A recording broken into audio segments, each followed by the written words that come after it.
I'm going to give you 3 reasons why you want to option the 2025 Honda Pilot TrailSport in black on black. All-wheel drive is standard.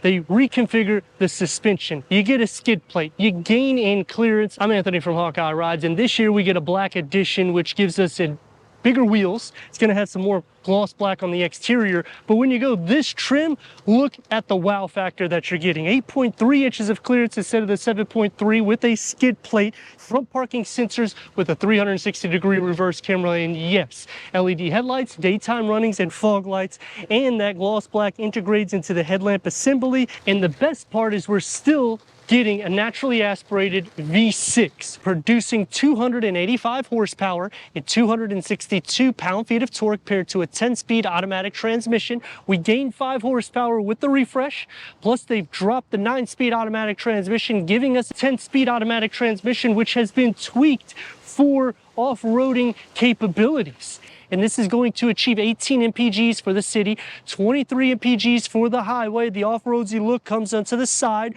with the fenders that come out just a touch, encasing these 18-inch gloss gray wheels with the TrailSport badging, all-terrain tires, and an off-road suspension layout, which is only optioned in the TrailSport. The lower skirt keeps that off-roadsy style that bulges out with the gloss black for the side view mirror cap, the door handles, and the raised roof rails. This has the IVTM4 all-wheel drive system, which is unique because it'll send torque to the wheels that need it if there's any slippage to keep the car planted on the road. The rear gets standard LED tail lights. You're getting front and rear parking sensors, plus a 360-degree reverse camera. Comparing it to the Honda Palisade, that's going to have the same towing capabilities. You're going to have a little bit more cargo capacity here. And comparing this against Toyota, whether the Highlander or the Grand Highlander, both of which are going to tow the same. Towing up to 5,000 pounds, which for me, the #1 reason why I would choose this over the competition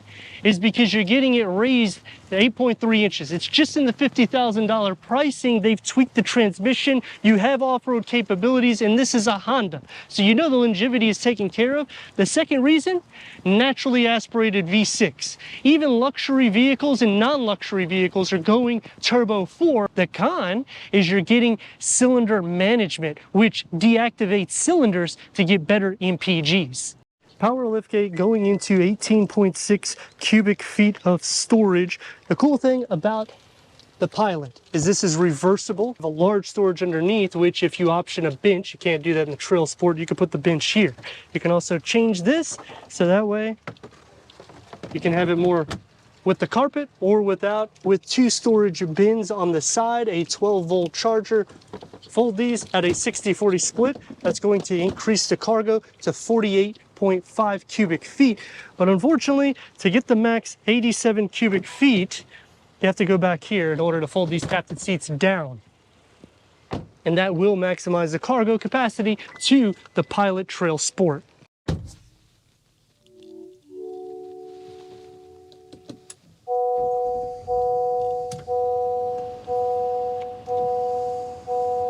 Ten-way power seat adjustment, Syntec leatherette seats, heated front seats with the TrailSport badge, orange contrast stitch throughout, memory for the driver. The Pilot has plenty of headroom as well as leg space. You do feel lifted up when you get into the TrailSport.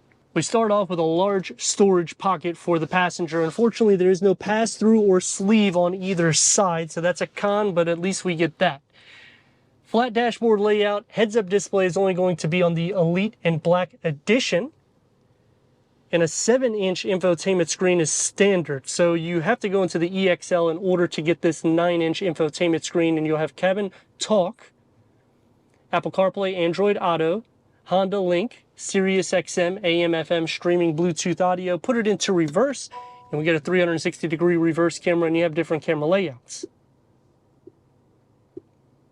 Now, the nice thing about this vehicle is you can also click right here and check that out. You got the 360-degree reverse camera as you're driving. Tri-climate control settings is standard, and I like that you don't have that honeycomb design that goes through the dashboard like the CR-V, HR-V, and the Civic. A storage pocket here that you could probably put the key fob to the Pilot.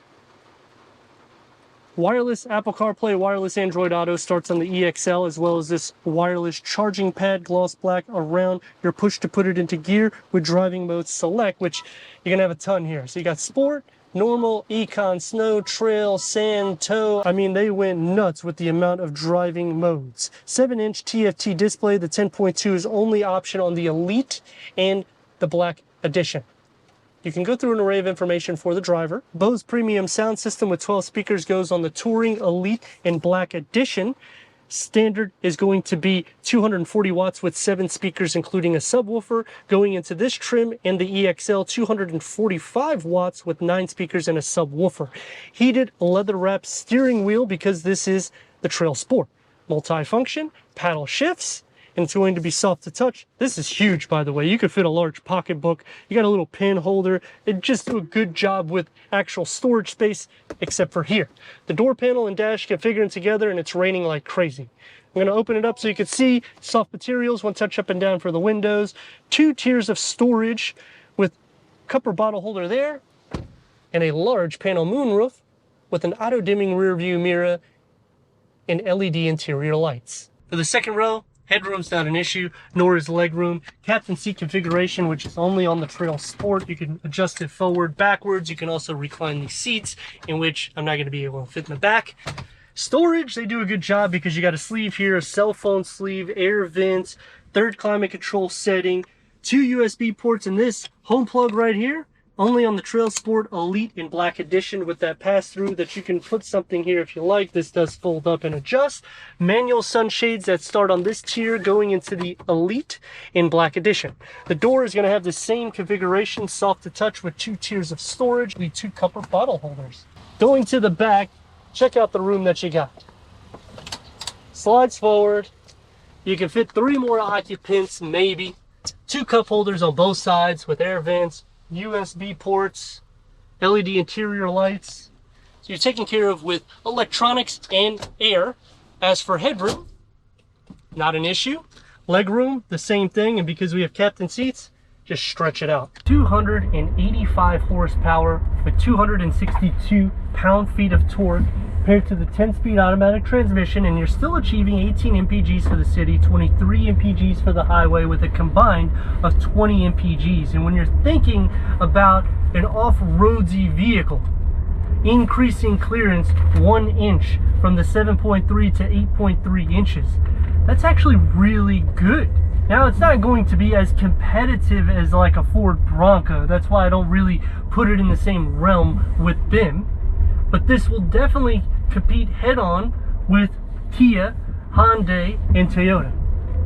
The difference, though, is they have actually tuned everything to make it be able to go off-road. Typically what happens when you get these vehicles, they don't do that. They'll just increase the clearance, so the suspension's changed out. They'll add a skid plate, but they don't go that extra length like Honda did. Plus, it's comfortable. It does feel like you're higher up too. The interior, I like that it's a 7-passenger layout instead of the 8-passenger layout configuration. And as for motivation,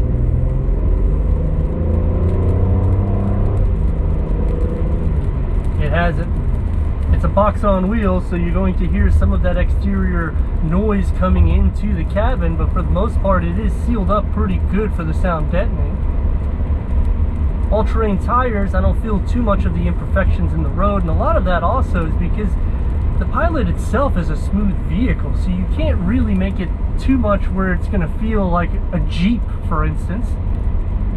Now, the pricing can be discouraging because you are in a $50,000 price, and once you go into the Black Edition, you're talking around $60,000-ish, which can put you in different vehicles that are a little bit more performance driven and more towards the luxury side.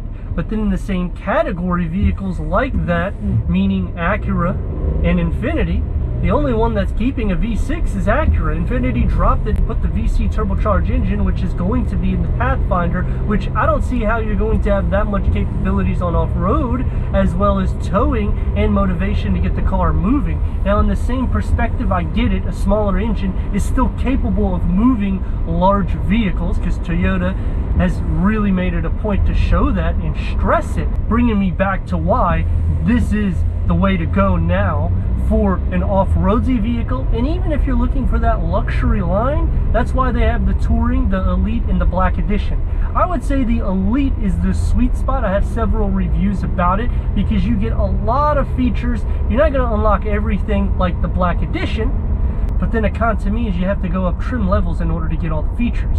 Now it is equipped with auto start stop, cylinder deactivation, and auto hold, which is a con to me for the auto start stop and the cylinder deactivation, because what happens is it cuts off cylinders to give you better MPGs. I do like that we have a V6 instead of a 4-cylinder turbocharge like everyone else is doing, but in the same token, it can mess up for longevity. The drive also will be different, the way the shift patterns are, because it is more towards off-road, meaning it will have a little bit of a jerk to it here and there. It's not for full-blown off-road, so don't take it out of content, but you will feel the height difference. The interior is still comfortable though, and the last reason why I would choose the TrailSport is because it's a 7-seat configuration, durable leather interior. You're getting more charging ports. On the con, you are getting more firm materials where you rest your arms. When you go into vehicles like Nissan and Honda, it's a little bit more soft and plush, and the price can escalate to over $60,000 quick, in which you can get the new Palisade Night calligraphy, which is amazing. I have a review on that as well, but you're not going to get the extra clearance.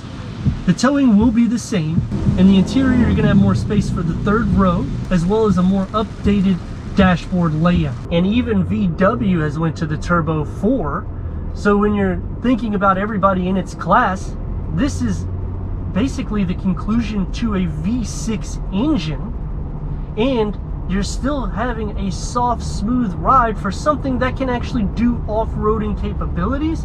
But let me know your thoughts in the comments, and if you're new to the channel, consider subscribing. Check out the next video, merchandise, website, and Instagram. Leave a comment and a like, and I'd like to thank Ocean Honda for giving us this 2025 Honda Pilot TrailSport for our car review.